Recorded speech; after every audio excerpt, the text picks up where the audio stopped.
This video is only made for information and education purpose only. Hello my dear friends, अगर आप हमारे channel the stock market institute को first time visit कर रहे हैं तो प्लीज़ चैनल को सब्सक्राइब करें और बेल आइकन को प्रेस करके नोटिफिकेशन को ऑल पे सिलेक्ट करके रखें ताकि आपको मार्केट और कंपनी के रिलेटेड अपडेट हमारे वीडियो से मिलते रहे। सो चलिए दोस्तों, बहुत सारी चीज़ों को कवर करना है। स्टार्ट करेंगे सबसे पहले तो आज के दिन फोकस का था आरवीएनएल एंड इरकॉन इंटरनेशनल की ओर से, क्योंकि मर्जर इनके बीच यहाँ पे हो सकता है जल्द से जल्द, ऐसी खबर हम लोगों को देखने को मिली थी। शुक्रवार की बात करें तो इसी चीज़ को लेकर इरकॉन सबसे ज़्यादा भागा था, ऑलमोस्ट 10% के आसपास। बट मार्केट बंद होने के बाद सैटरडे संडे भी हम सभी लोगों को पता चल गया कि ये खबर में कोई दम नहीं था। दोनों कंपनीज ने, आरवीएनएल ने और इरकॉन इंटरनेशनल ने भी इस खबर को फेक बताया था, डिसमिस कर दिया था, जो भी ये रिपोर्ट की बातें हो रही थी उसको। एंड इसी चीज़ के चलते दोनों कंपनीज में आज के दिन 4-5% की अच्छी खासी गिरावट हम लोगों को देखने को मिली है। मतलब कि एक वेल एक्सपेक्टेड था, क्योंकि अभी बीच में तो 7% तक टूटा था, फिर वो रिकवरी हो जाती है। तो ओवरऑल हम कह सकते हैं 4, 4.5, 5% के बीच में ही नेट गिरावट हम लोगों को देखने को मिली है। नेक्स्ट अगर बात करें तो PG Electroplast, yes, PG Electroplast की यहाँ पे धज्जियाँ उड़ गई है। 15% तक स्टॉक यहाँ पे गिर गया है और इसके पीछे का रीज़न है एलपीजी दोस्तों, LPG allocation cut. Why? Because of America और ईरान जो मिडिल ईस्ट में वॉर चल रहा है उस चीज़ को लेके। ऊपर से आपको पता ही है कि गैस को लेकर क्या क्या चीज़ें हम लोगों को होते हुए देखने को मिलती है। एंड जैसे मैंने आपको बताया था कि ये जो क्रूड ऑयल होते हैं, गैसेस जो होते हैं, सब कुछ यहाँ पे किधर ना किधर सभी बिजनेस में उसका डायरेक्टली या इनडायरेक्टली कोई ना कोई इन्वॉल्वमेंट रहता ही है। एंड इसी चीज़ के चलते ये कंपनियां आगे हम लोगों को अभी परेशान होते हुए देखने को मिलेगी। सिमिलर में यहाँ पे देखेंगे हम तो आप देख सकते हो जो एलपीजी सप्लाई डिस्ट्रक्शन हो रहा है, इसीलिए पीजी इलेक्ट्रोप्लास्ट यहाँ पे गिरा है। सिमिलर में एम्बर एंटरप्राइज भी उसी लेवल पे हम लोगों को थोड़ा बहुत काम करते हुए देखने को मिल जाता है। इन सब में आज के दिन 7-8% हम लोगों को टूटते हुए देखने को यहाँ पे मिला था।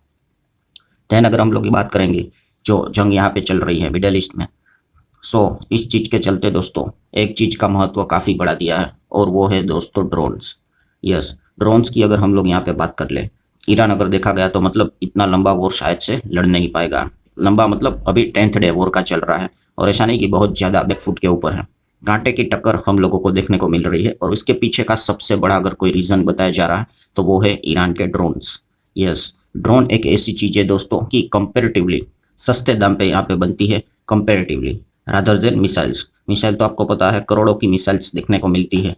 आपने देखा होगा कि कोई 10 करोड़, 20 करोड़, 100 करोड़, 900 करोड़ की मिसाइल्स है दिखने को मिल जाती है। यहाँ पे ड्रोन की बात करें तो ड्रोन सस्ते दाम पे बनते हैं और बल्क में अगर आप अटैक करेंगे तो वो लो एल्टीट्यूड से वो उड़ते हैं, तो उनको इंटरसेप्ट करना काफ़ी मुश्किल हो जाता है क्योंकि वो बहुत सारे रेंज में आ जाते हैं। और उसके लिए भी सामने को क्या करना पड़ता है, बहुत भारी भरकम मिसाइल्स यहाँ पे लॉन्च करने पड़ते हैं, तब जाके वो इंटरसेप्ट होंगे। और वो तो जेनटेक की अगर बात करें तो इतने ख़राब माहौल में भी ये हरा रंग के साथ वर्क करते हुए देखने को मिल रहा है, बिकॉज इनका भी जो काम है वो इसी सेगमेंट से रिलेटेड थोड़ा बहुत देखने को मिल जाता है। नेक्स्ट अगर बात करें तो दोस्तों टाटा मोटर्स। टाटा मोटर मतलब अभी जो 2 टुकड़े हो चुके हैं Tata motor, but passenger vehicle की हम यहाँ पे बात करें आज के दिन तो लिटरली धज्जियां उठते हुए देखने को मिली है। 4 से 5% टाटा मोटर्स गिरते हुए देखने को मिला है। एंटायर ऑटो इंडस्ट्री आज के दिन सबसे ज़्यादा टूटा हुआ था। रीज़न बहुत ही सिंपल था दोस्तों, जिस प्रकार से क्रूड ऑयल के दाम है वो आसमान छूते हुए देखने को मिल रहे हैं और अभी तक चीज़ें रुकती हुई देखने को नहीं मिल रही हैं। सो जितना ये ऐसा ही सिचुएशन चलता रहेगा, ये 110, 20, 30 या 150 तक भी चीज़ें चल सकती है। और ऐसा रहेगा तो आपको पता ही है पेट्रोल डीजल के दाम फिर बढ़ना तय हो जाएगा। और अगर और वॉर लंबी चली तो एंड अगर ऐसा हुआ तो सबसे ज़्यादा झटका किसी को लगेगा तो वो है ऑटो सेक्टर को ही लगेगा। सो काफ़ी लोग कन्फ्यूजन है किस कॉन्टेक्स्ट में कि टाटा मोटर्स देखा गया तो इलेक्ट्रिक व्हीकल में काम करता है, तो इसको इतना ज़्यादा झटका क्यों लगा है। तो दोस्तों टाटा मोटर्स इलेक्ट्रिक व्हीकल में काम करता है, एब्सोल्युटली राइट, बट वो अभी भी अगर देखा गया तो इनिशियल स्टेज पे ही है। अगर आप देखोगे तो अगर टाटा मोटर 100 रुपया कमाता है तो उसमें से वो पेट्रोल डीजल आईसीई बोलते हैं उसमें 71 पेट्रोल डीजल से कमाता है, सीएनजी से 16, फिर इलेक्ट्रिक व्हीकल में से वो 13% की कमाई हम लोगों को उसमें से देखने को मिलती है।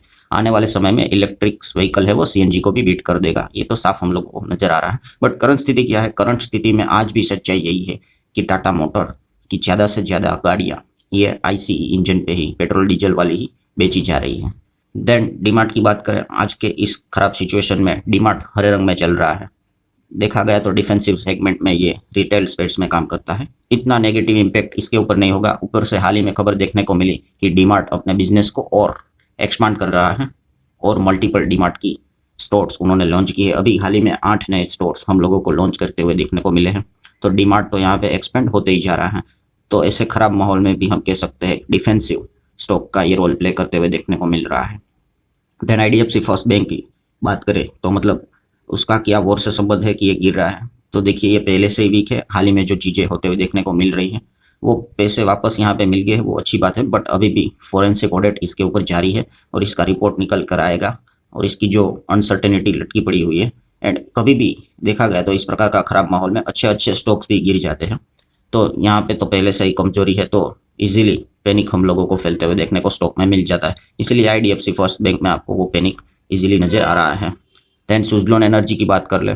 सुजलोन एनर्जी भी आप देख सकते हो थोड़ा सा ठीक ठाक होके होके परफॉर्मेंस कर रहा है। बट मेन पॉइंट क्या है दोस्तों, यहाँ पे सुजलोन की बात कर ले, इरडा की बात कर ले, तो एंटायर मार्केट गिरता है दोस्तों, वो प्रेशर पास ऑन होता है। तो ये चीज़ें आपको अच्छी तरीके से समझ में यहाँ पे आनी चाहिए। बट यस, अगर लॉन्ग रेंज की भविष्य की अगर बात करें तो कंपनीज ये एक अच्छी अपॉर्चुनिटी रहेगी, बिकॉज ये रिन्यूएबल सेगमेंट में काम करते हुए देखने को मिल जाती है। एंड इस चीज़ को लेकर हिंट क्या रहता है कि सरकार इन सेक्टर्स को बढ़ावा देगा। तो ये एक पॉजिटिव पॉइंट हम लोगों को ज़रूर देखने को मिल जाता है। बट इम्पोर्टेंट पॉइंट क्या है, जब इस प्रकार का खराब माहौल देखने को मिल जाता है, अभी कोविड में भी हमने देखा था खराब माहौल था, सभी कंपनियां टूटी थी। बड़ी बड़ी धुरंधर अच्छी कंपनियां 70-80% बेवजह कोई रीज़न नहीं है फिर भी टूटती है, क्योंकि उसी को तो पैनिक कहते हैं। लोग डर के मारे बेचते हैं, बेचेंगे तो गिरेगा। तो वही चीज़ें हम लोगों को फिलहाल तो होते देखने को मिल रही है। अभी नेक्स्ट बात करें तो इजराइल के ऊपर भी यहाँ पे अटैक हुआ है। और अटैक कहाँ पे हुआ है दोस्तों? तो दोस्तों हुआ है हाइफा। हाइफा मतलब आपने सुना ही होगा कि इजराइल की जो ये सिटी है, अब जैसे ही नाम सुनते हैं कि हाइफा, तो काफ़ी लोग यही सोचते हैं कि हाइफा पोर्ट, तो वो तो देखा गया तो ये तो अदानी का है। तो अदानी पोर्ट इसी चीज़ को चलते हम लोगों को दबाव में देखने को यहाँ पे मिला है। देखिए, अडानी पोर्ट है वो भी आज के दिन 3.5% गिरा है, आप सभी ने देखा है। बट नो डाउट ये जो सिचुएशन चल रही है उसमें इजराइल से जो इनका रेवेन्यू आता है उसमें से आप कह सकते हो 6-7% तक का रेवेन्यू कंट्रीब्यूशन रहता है।